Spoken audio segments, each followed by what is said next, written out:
Mes amis, soyez les bienvenus dans cet atelier. Donc, je suis le père Pierre-Marie Castellos. J'appartiens à la communauté des serviteurs de Jésus et de Marie. Je suis à l'Abbaye-Tourscan dans l'Oise, d'où je viens du Grand Nord par rapport à Paray-le-Monial. Et puis, qu'est-ce que je peux dire de moi pour savoir qui vous avez en face de vous? J'ai 65 ans. Ça fait maintenant plus de 20 ans que je travaille avec les couples. Je suis formé comme thérapeute de couple. J'ai une sorte de déclic, je veux dire, à partir du début des années 2000, j'ai commencé à faire des préparations au mariage, etc. Et puis, à un moment donné, je me suis dit, il manque quelque chose.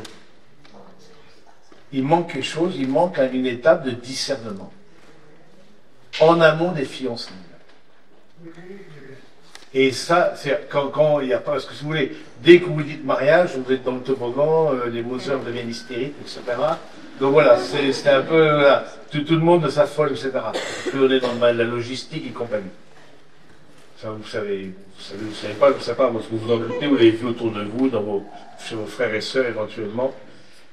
Et je dis, tiens, où est-ce qu'est l'étape de discernement, où est-ce qu'est l'étape en amont des fiançailles, où justement il n'y a pas d'engagement, il n'y a pas de... Parce que dans les familles peut-être plus traditionnelles, les fiançailles, ça signifie quelque chose. Peut-être l'un et l'autre, vous avez été fiancés, je ne sais rien, peut-être. Hein. Et c'est pas anodin, les fiançailles, en tout cas quand on est croyants, voilà, on bénit ses fiançailles, etc. C'est vraiment quelque chose qui est important. Et donc, voilà, et je dis, tiens, il faut absolument travailler là-dessus. Et j'ai commencé à faire des retraites à SQSL. Et puis, je me suis formé comme thérapeute de couple dans une institution tout à fait laïque. Parce que si vous voulez, au séminaire, on n'apprend pas du tout à accompagner les couples. Pas du tout, du tout. C'est pas du tout le truc. Le séminaire n'a pas pour objectif d'accompagner les couples. On parle de la théologie du sacrement de mariage, très bien. Mais j'ai jamais vu un couple se séparer parce qu'ils n'étaient pas d'accord sur la théologie du sacrement de mariage. Ça, on est d'accord ensemble. Ça n'a pas d'accord sur l'interprétation des Écritures. On n'a jamais vu ça. Voilà, donc ça m'a beaucoup. Et ensuite, j'ai continué à travailler comme ça sur les réalités, je veux dire, les sciences humaines. Je suis formé à l'énéagramme, peut-être certains connaissent d'entre vous, la communication non violente. Ça vous dit quelque chose? Je suis formé à la PNL, programmation neurolinguistique, etc. Bon, un certain nombre de choses, et je suis très curieux là, je vais me former à l'automne prochain sur les constellations familiales, parce que c'est intéressant de voir le mariage tel que le conçoit l'Église. Là-bas, merci. Si vous voulez, dans la théologie catholique, là-bas, le mariage est d'abord une réalité humaine élevée à la dignité de sacrement. C'est d'abord une réalité de création avant d'être une réalité de rédemption. Ça veut dire quoi en français? C'est-à-dire que vous avez, dans la nature, vous avez l'homme et la femme. Vous n'avez pas des arbres à hostile et des fontaines à Saint-Crème. Ça n'existe pas. Parce que on est d'accord pour le Saint-Crème, on croit à la présence réelle de Jésus, du Saint-Sacrement, tout ce que vous voulez, mais ce n'est pas dans la nature, c'est une réalité de surnature. Or, le mariage, c'est une réalité naturelle. C'est une réalité naturelle. Et donc c'est important de partir des questions naturelles. Je vous dis ça pour pas, peut-être, quand on est croyant, on a des éléments, des choses qui nous aident à travailler sur ces questions de couple. Mais parfois il y a une sorte de risque de spiritualiser les affaires, de voir tout de suite la dimension transcendante. Dans le mariage, il y a une dimension transcendante, mais qui s'enracine dans une humanité. C'est une réalité d'incarnation. On ne peut pas plus incarner que le mariage. Hein, mais qui a à voir avec une dimension transcendante. Donc c'est intéressant de travailler là-dessus, d'être attentif là-dessus. Et donc le thème c'est attirance, amitié, amour, comment y voir clair. Peut-être une précision de dire qu'entre l'amour et l'amitié, il y a une différence de degré, il n'y a pas une différence de nature. Il y a une différence de degré, il n'y a pas une différence de nature. Ça veut dire quoi en français? Ça veut dire que l'amitié, l'amour, c'est une amitié qui va jusqu'à une exclusivité. Mais l'amour s'enracine dans une amitié. Et vous avez certainement vécu les uns et les autres des histoires amoureuses, etc., mais qui, évidemment, commencent par une amitié. Et une amitié, c'est intéressant de voir, moi j'étais formé à... J'ai très marqué par mes études de philosophie. Vous savez que quand on est prêtre, on étudie la philosophie, etc. Je suis formé à l'école d'Aristote et de saint Thomas d'Aquin, et je trouve ça vraiment intéressant de dire comment Aristote voit la question de l'amitié. L'amitié, ça veut dire plusieurs choses. L'amitié, ça veut dire une réciprocité. L'amitié n'est pas une relation d'aide. Et donc, ce que l'on dit de l'amitié, encore une fois, entendez-le, vous l'entendez de l'amour. L'amour, c'est une amitié qui va jusqu'au bout. C'est une amitié qui d'une certaine manière, arrive à une exclusivité. Mais il n'y a pas une différence de nature entre l'amour et l'amitié, une différence de degré. Ce que je dis de l'amitié, je vais le dire de l'amour. Si ce n'est qu'il y a quelque chose de différent. Mais tout ce que je dis de l'amour, voilà. L'amour, c'est une amitié qui va jusqu'au bout, qui arrive dans une exclusivité.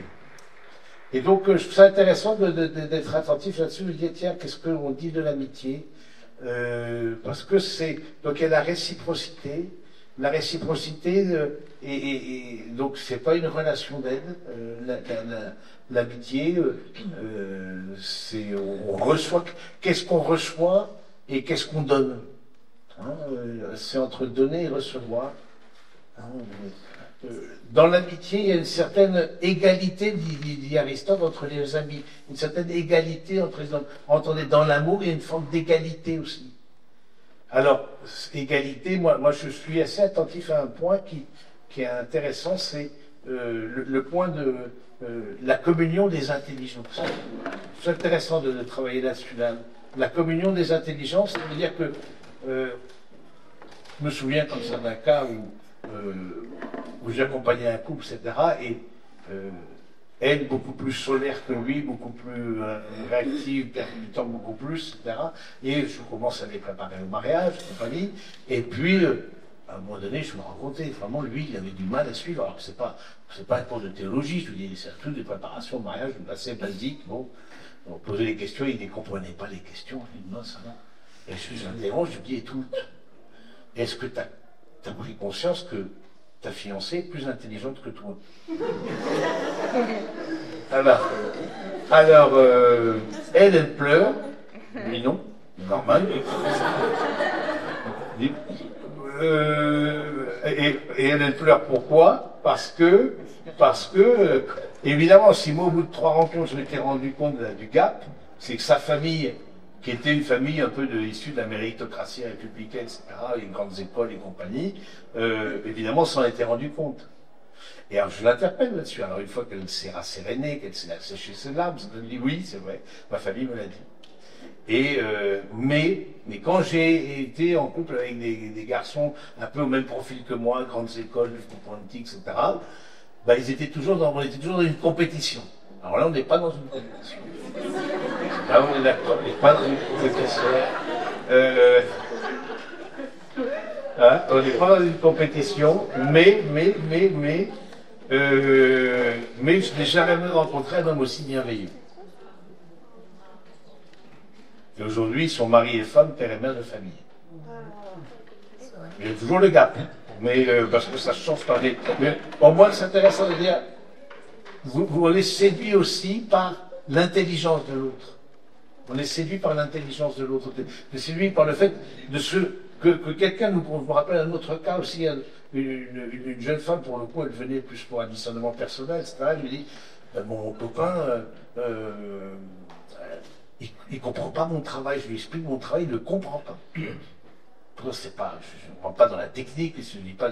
Bon, et je lui dis, mais est-ce que tu imagines vivre ta vie avec quelqu'un qui ne comprend pas ton activité professionnelle? Voilà, elle me dit, non, pour moi, c'est pas possible. Bon, voilà, et puis je pense qu'elle s'est séparée de ce garçon, etc. Donc, je trouve ça intéressant de dire que dans l'amitié, il y a aussi une communication des intelligences, une certaine égalité des intelligences. On sent que l'autre comprend. nous comprend de l'intérieur.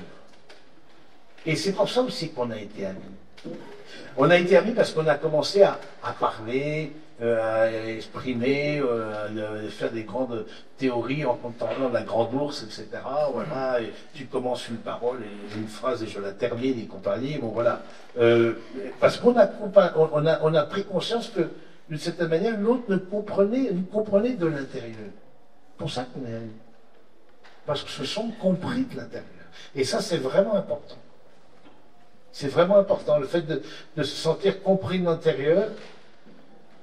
C'est cette égalité. Maintenant, ça pose la question, une autre question, évidemment, chaque famille c'est un monde, et donc l'autre est issu d'une autre famille, c'est issu d'un autre monde, donc il y a des différences, il y a des... en même temps, c'est l'égalité qui est intéressante, mais en même temps, c'est intéressant de dire la différence attire. Homme-femme attire. La différence, voilà, dans le sens de l'humour, la différence dans la manière, dans les activités, etc. Avec quelle différence je peux vivre? Avec quelle différence je peux vivre? Ça, je crois que c'est bien de vous poser la question. Et il y a des, en tout cas, et est-ce que pour moi il y a du non négociable? Il y a du non négociable. Il peut y avoir, vous avez pu avoir des histoires où il y avait des différences concernant la foi. Et je trouve ça intéressant de voir sur le marché, je veux dire,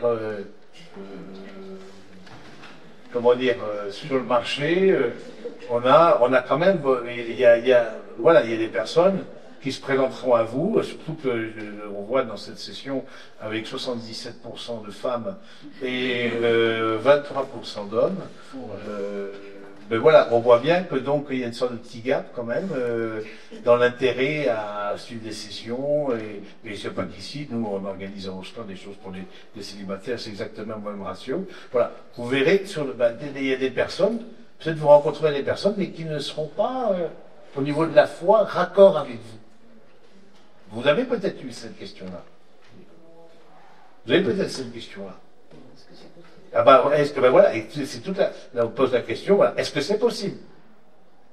Alors, c'est intéressant de voir dans le sacrement de mariage, vous avez participé à des cérémonies de mariage, etc., à l'église, on ne vous pose pas la question de la foi. Est-ce que vous croyez? Dans le dialogue entre le prêtre et les fiancés, vous vous rappelez, est-ce librement et sans contrainte, est-ce pour toute votre vie, fidélité, fécondité? Voilà, donc tout ce que c'est les quatre qui se rappellent les piliers du sacrement de mariage. Mais on ne vous pose pas la question de la foi. De même, demain, on aura la messe ensemble, voilà. Quand vous allez communier, on vous pose pas. Vous avez la foi? Non. On vous dit le corps du Christ, vous dites Amen, on présuppose la foi. Mais qu'est-ce qui se passe quand l'un des deux n'est pas baptisé, donc vous savez, il y a une dispense à demander à l'évêque, etc. Mais tout en étant baptisé, il peut très bien pas partager votre foi, voire d'être une autre foi d'une autre conviction religieuse. Et moi, je pose la question suivante. À celui qui est d'une autre conviction religieuse, je veux dire, tu es gardien de la foi de ton futur conjoint. Lui ou elle qui est plus impliqué, ou toi tu es de la même conviction religieuse, mais beaucoup moins impliqué, où la foi ne te parle pas, etc. Le mariage à l'église, c'est la demande de ton conjoint. Voilà, c'est pas ta demande, bon, mais tu es gardien de la foi de ton conjoint. C'est intéressant de le voir comme ça, de dire, tiens, et que celui qui est plus ancré dans la foi se dise, au fond, est-ce que j'accepte de vivre une certaine solitude? Est-ce que j'accepte de vivre une certaine solitude? Est-ce que j'accepte de porter seul la foi dans mon couple, éventuellement dans ma famille, dans l'état de vie où vous êtes, etc. Donc, voilà, donc c'est intéressant de se dire justement de attirance, amitié, amour, voilà, c'est comment y voir clair, c'est de dire, tiens, l'amour c'est une forme d'amitié, mais qui va aller dans une direction particulière. Et c'est important peut-être aussi de vous clarifier, je vous dis ça parce que à l'état de vie où vous êtes, je ne pense pas qu'il soit aucun de nous soit mineur ici dans cette salle, ni moins de 25 ans, ni moins de 30 ans peut-être, bon bref. L'étape de vie où nous sommes, nous, voilà, il peut y avoir une forme d'ambiguïté dans les amitiés que nous entretenons avec des personnes de l'autre sexe. C'est intéressant de clarifier ça. Parce qu'il peut y avoir des entre-deux. Vous voyez, des entre-deux où un peu quels sont vos rapports par rapport à vos ex, par exemple. Hein, quels sont vos rapports par rapport à vos ex? Est-ce que vous sentez qu'il y a des amitiés qu'il faudrait peut-être clarifier ou, voilà, on est amis, oui, on va pas franchir des pas, des étapes, voilà, on va pas poser des gestes qui sont peut-être plus définitifs, etc. Mais on sent qu'il y a une sorte d'ambiguïté. Moi, je vous invite à clarifier. Je vous invite à clarifier. Parce que ça permettra à l'autre aussi, ça permettra une liberté. Redonner peut-être une liberté à l'autre. Oui, je pense que c'est quelque chose qui est important, ça, cette question-là de l'attirance, de l'amitié, posez-vous la question en quoi je suis capable de clarifier les choses pour me permettre aussi un chemin et permettre à l'autre aussi un chemin. Maintenant, dans le discernement, moi j'aime bien avoir alors je dis ça un peu l'autopromo, etc. J'ai fait donc voilà, juste pour reprendre mon parcours, etc. Donc j'ai fait ces formations de thérapeute de couple, etc.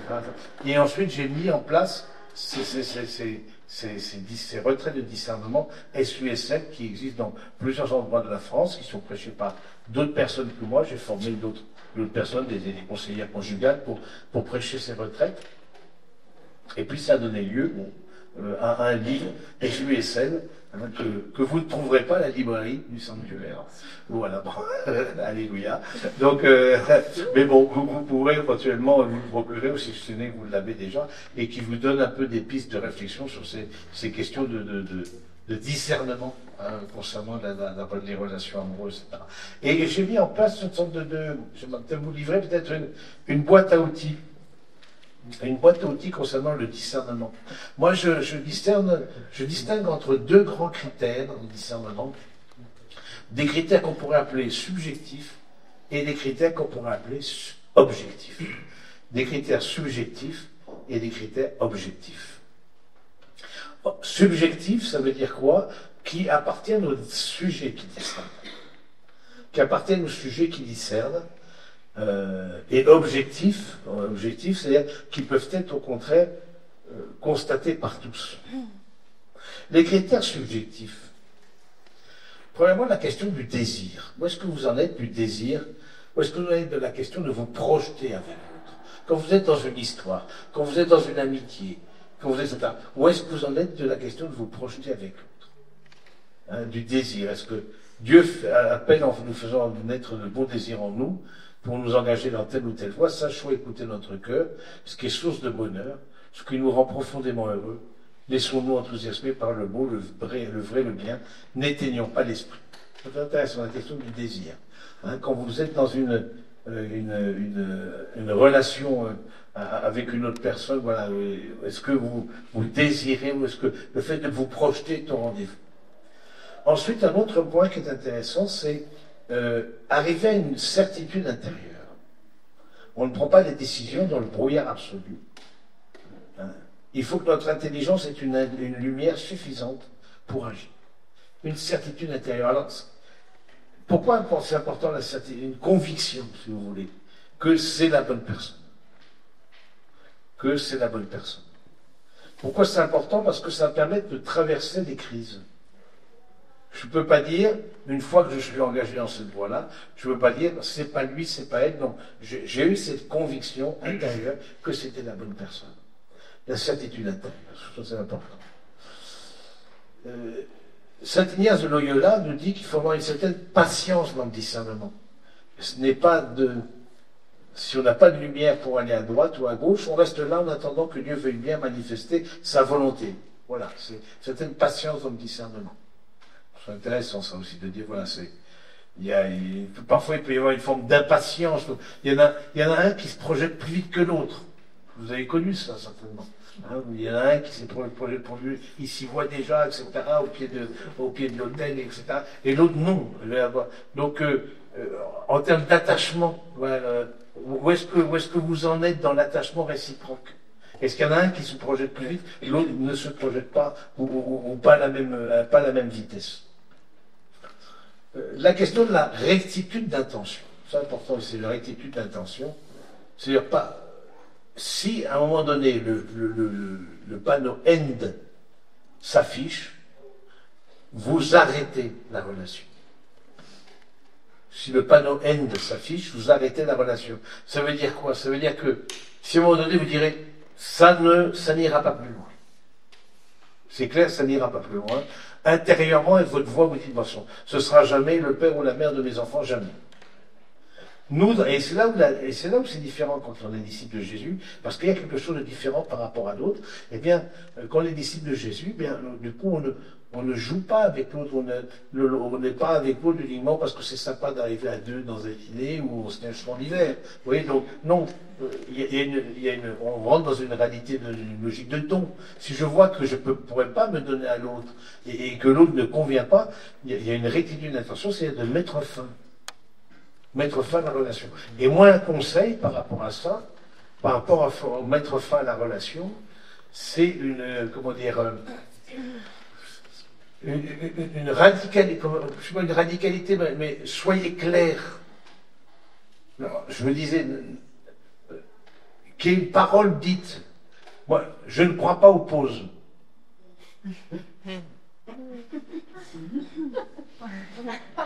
Bon, je vois que ça fait écho à ce qu'on certains.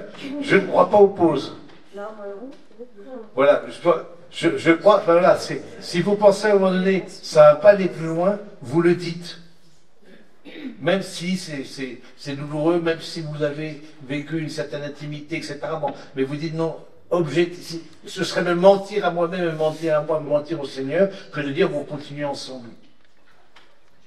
Oui, je pense voilà, redonner à l'autre sa liberté. Vous-même reprendre votre liberté. Mais pour ça, il faut qu'il y ait une parole, quelque chose qui soit dit. Oui, je pense que c'est important ça d'avoir cette rectitude d'intention. Si vous voyez que ça ne va pas le faire, c'est pas pour rien. Et j'imagine que c'est dans vos histoires respectives, vous avez eu des moments comme ça, vous dites ça ne va pas le faire. Voilà.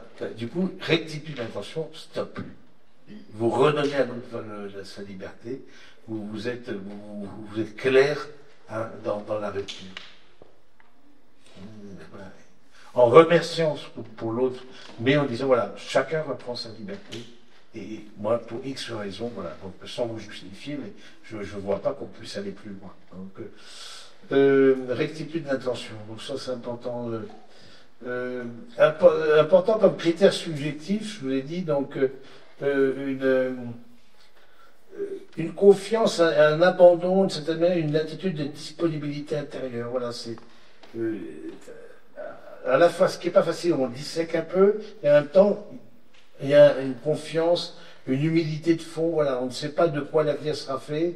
Voilà, si on peut, parce qu'il peut y avoir une sorte de difficulté par rapport à tout vouloir disséquer, tout vouloir, etc. C'est que voilà, on n'a plus cette humilité, on n'a plus cette confiance, cet abandon. Donc, qui est quand même important. Donc, un autre point, c'est la question d'une paix et d'une joie intérieure. C'est pas parce qu'il y a des tempêtes que ce n'est pas de Dieu. Il peut y avoir des relations, c'est compliqué. Mais il peut y avoir des histoires amoureuses, mais en même temps, vous sentez appelé. Moi, je me rappelle des couples, ça j'ai accompagné, où c'était un peu chaud, et les engueulades, et compagnie, bon, par répétition. Mais finalement, ils ont cheminé ensemble, finalement, ils ont appris à s'exprimer de façon plus paisible. Voilà, je pense qu'il y a une joie, une paix à l'intérieur. Ce qui est important aussi à notre point, c'est de dire, tiens, arriver à une liberté intérieure. Hein, moi, ce que Ignace de Loyola appelle la sainte indifférence. Si vous êtes dans une histoire amoureuse, imaginons que là maintenant, vous êtes dans une histoire, et puis vous êtes perplexe, vous savez pas quoi faire, vous dites, tiens, mais qu'est-ce qu'on avance, on n'avance pas, on arrête, on recommence, parce que on a la deuxième rupture, et puis bam, on a remis une pièce dans le jeu de boxe, etc. Bon, voilà, on recommence encore. Et du coup, moi, je conseille, j'ai un truc que je conseille qui est assez puissant, c'est ce qui s'appelle l'Isaac du cœur. L'Isaac du cœur, ça veut dire quoi en français? Ça veut dire plus de son, plus d'image, pendant 15 jours, un mois. L'autre ne fait plus du tout partie de votre vie. C'est un peu une pause. Ah non, non, parce qu'il y a un début, il y a une fin. Dans la pause, il n'y a pas de début, il n'y a pas de fin. Et attention, dans l'Isaac du cœur, l'autre ne fait plus partie de ma vie, et puis on va au désert. On intensifie sa vie de prière. Peut-être on peut aller à la messe tous les jours, on se fait accompagner. C'est un exercice spirituel.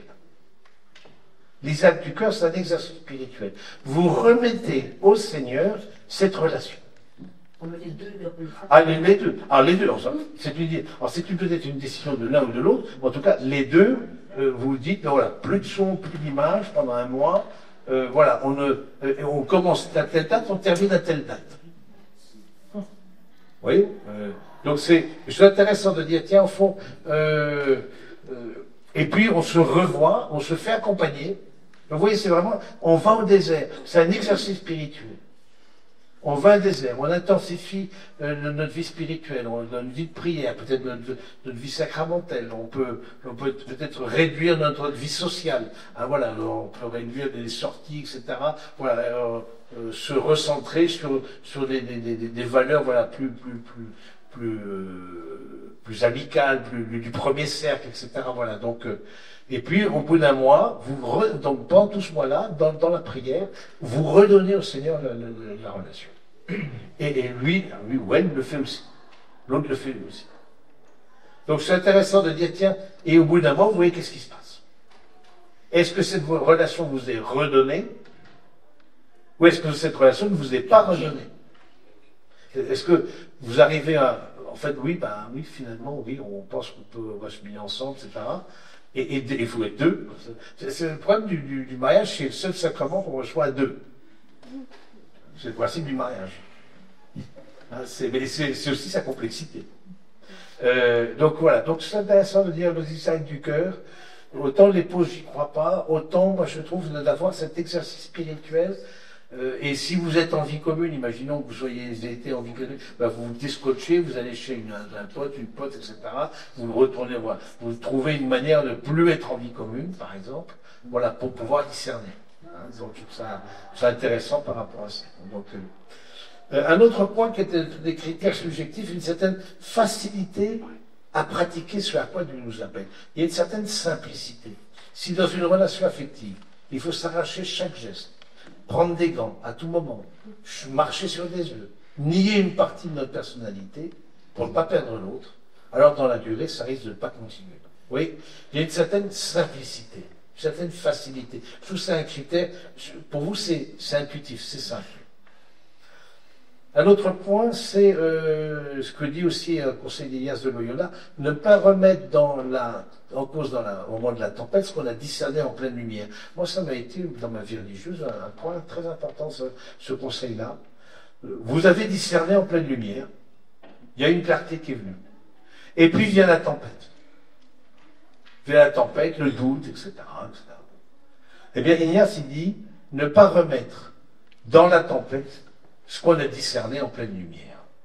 Ne pas remettre en cause. Gardez la lumière qui vous a été donnée, même s'il y a des hauts et des bas, même si ça tangue, parce que évidemment, surtout quand vous rentrez dans des logiques de préparatifs, de logistique, n'oubliez pas que le mariage, c'est la famille continuée. C'est la famille continuée, le mariage. Donc forcément, et le mariage, c'est la transmission des gènes, la transmission de la foi, la transmission du patrimoine. C'est tout ça. Donc forcément, il y a des très grosses valeurs qui sont. Donc ça peut être tendu. Hein, il peut y avoir des tensions parce que chaque famille, quelque part, veut se reconnaître dans le mariage aussi, dans la manière dont il va être célébré. Il y a des familles où il y a plus de demandes que d'autres. Hein, donc, de ce point de vue-là, dans le fait de se reconnaître dans le mode de célébrer, dans le mode d'organiser le mariage, etc. Donc c'est intéressant de dire qu'on est invité aussi à prendre une certaine distance avec les émotions qui parfois nous jouent des tours.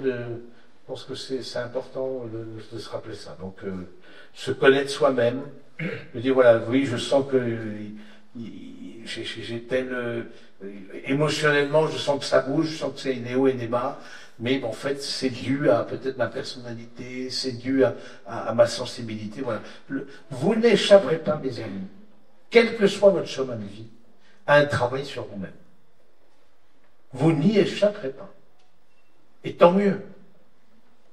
Parce que l'autre fait miroir. Et même si d'aventure vous n'étiez plus pas dans la construction d'un couple, vous décidiez de rester seul, etc., vous n'échapperez pas non plus, comme célibataire, à un travail sur vous-même. Parce que l'autre, que ce soit dans la vie professionnelle, dans la vie familiale, amicale, l'autre fait écho, fait miroir. L'autre renvoie à vous-même des images de ce que vous êtes et que vous n'aimiez peut-être pas trop découvrir, mais finalement qui s'imposent à vous. C'est un peu intéressant de dire ça, de se connaître soi-même. Hein. Et c'est vrai que le couple est une grande école de connaissance de soi-même, et c'est là où parfois on voit des couples qui sont un peu dans une illusion et pensent que c'est quelque chose de tout simple, etc., et que c'est bon, ça se fait tout seul. Mais non, aimer n'est pas spontané. Aimer n'est pas spontané, évidemment que non. Aimer, c'est choisir, choisir, c'est aimer. Aimer, c'est renoncer. C'est pas spontané, c'est tout à fait à deux différentes de la manière de voir du monde. Un autre point qui est intéressant, je trouve aussi, c'est l'expérience de certaines disproportions. On est toujours dans les critères subjectifs, l'expérience de certaines disproportions. Au fond, c'est vrai que dans le mariage, il y a un effet anxiogène dans le mariage à l'Église. C'est anxiogène dans le sens où il y a un effet cliqué.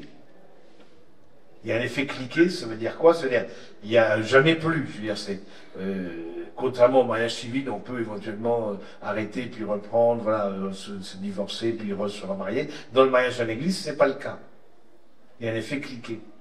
Et je trouve et il y a un effet, voilà, on se dit, wow, c'est quelques paroles un jour J, et c'est toute la vie qui est embarquée. Il y a des vies qui basculent. On peut être un peu, comment dire, saisi par ça. Mais ça, je trouve ça intéressant de dire que toute la vie chrétienne est l'expression d'une disproportion. Un peu d'eau sur le front d'un enfant, un peu de pain et un peu de vin sur l'autel, qui sont ensuite consacrés, et c'est le ciel qui s'ouvre. Toute la vie chrétienne renvoie à ça. Je trouve ça intéressant de se rappeler ça, et de découvrir qu'à travers ça, il y a aussi cette dimension à la fois de confiance et à la fois de disproportion, parce que c'est précisément parce qu'on rentre dans cette disproportion on accueille aussi la transcendance. Hein, c'est quelque chose qui nous dépasse. Ça nous dépasse, mais nous sommes appelés. Ça nous dépasse, mais nous sommes appelés. Donc c'est important de saisir ça. Un autre point, dernier critère que je mettrai entre les subjectifs et les objectifs, c'est les signes. Les signes. Mon père, on s'est rencontrés à Paray-le-Monial. C'est pas un signe. On s'est rencontrés à Lourdes. C'est pas un signe. On a fait une retraite, et vous savez, parfois dans des retraites, il y a des petites paroles qui sont données, des paroles de Dieu, etc.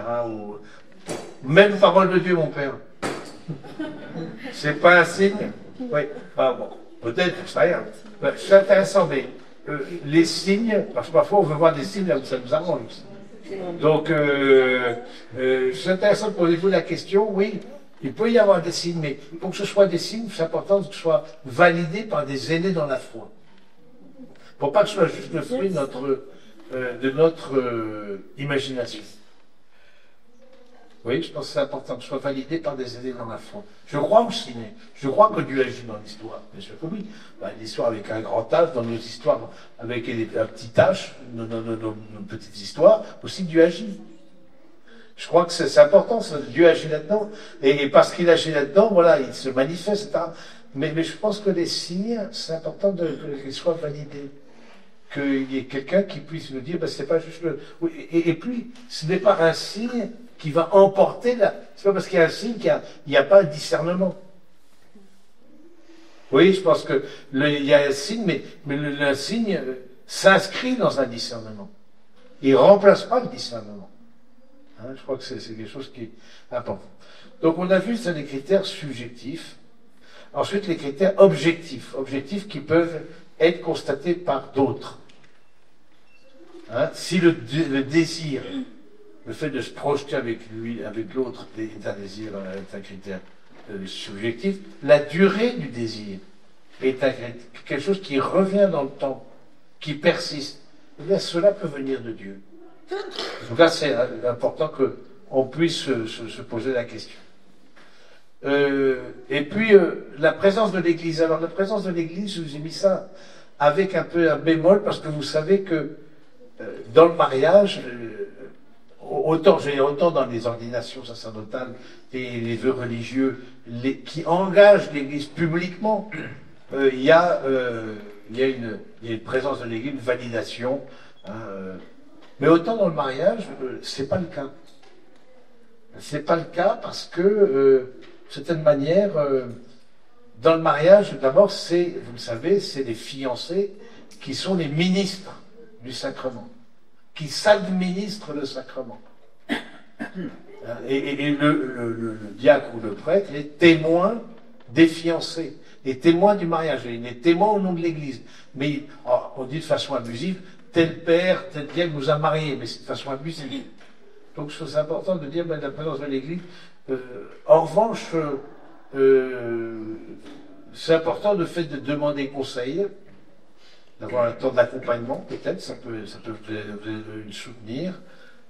Et puis, peut-être aussi de voir autour de vous, vous avez beaucoup de vos amis qui se sont mariés, etc. Et peut-être vous avez été un peu perplexe par rapport au couple qu'ils forment, ou vous êtes encore perplexe. Sachez qu'il est possible, ce qu'on appelle, de déposer des lettres de réserve. Oui. Des réserves. D'émettre des réserves par rapport à tel ou tel mariage. Donc, par exemple, vous êtes témoin. Imaginons, vous soyez témoin d'un mariage, ou même vous êtes ami de quelqu'un, et vous dites, ça va être chaud quand même. Vous dites, ça va être compliqué. C'est cette petite voix intérieure. Mais alors, c'est pas juste la voix intérieure qui suffit. Vous avez peut-être des éléments factuels. Par exemple, il y a eu des manques de fidélité de l'un ou de l'autre que l'autre n'a pas connu. Alors là, warning. Là, on est dans le warning. Là, lettre de réserve. Vous adressez au curé de la paroisse où se célèbre le mariage. Et vous dites, mon père, voilà ce que... Sachez que...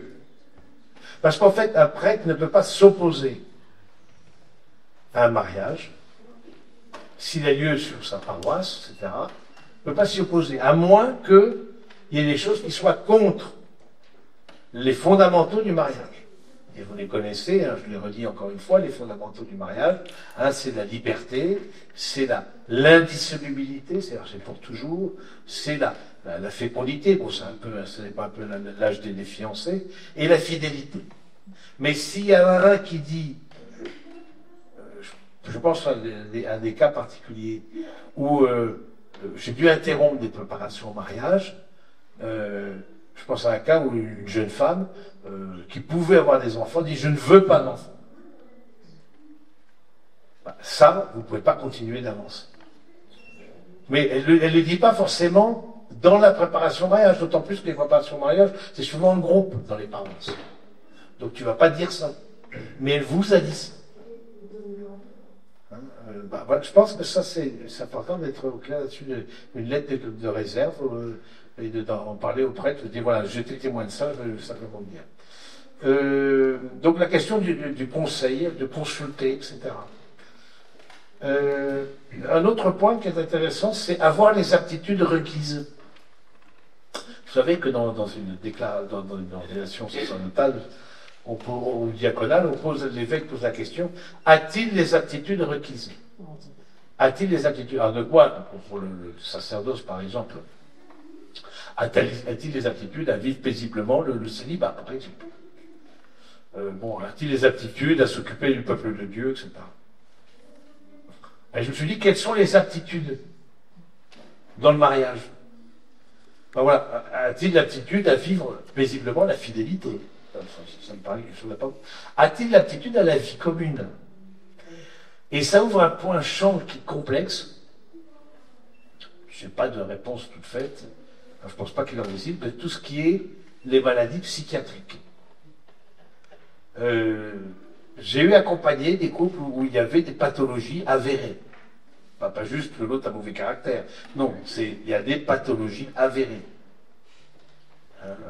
Ça peut être la bipolarité, ça peut être... je me rappelle un cas où c'était le syndrome d'Asperger, qui est une forme d'autisme. Voilà, donc etc. etc.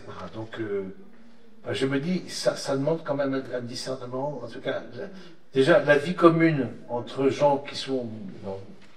normaux, on va dire, moyennement fous, c'est notre cas, tous dans son bonhomme. On a tous des folies, mais on sait les gérer. Voilà, c'est bon. Bon, c'est pas forcément simple. Mais bon, quand il y a des pathologies, en tout cas, ça demande. Ensuite, bon, le fait de se projeter avec des enfants, d'avoir une joie d'avoir des enfants, etc. Bon, voilà, si on peut, voilà, si on a une table de village, etc. Voilà, les aptitudes requises. Hein, je crois que c'est important d'avoir l'aptitude. C'est quelque chose que. Parce que Dieu me donne les aptitudes pour vivre ce à quoi je suis appelé. Hein, même qu'on a le goût de vivre ce à quoi je suis appelé. Hein, je pense que c'est un peu ces questions-là que peut-être vous posez, vous réfléchir, etc.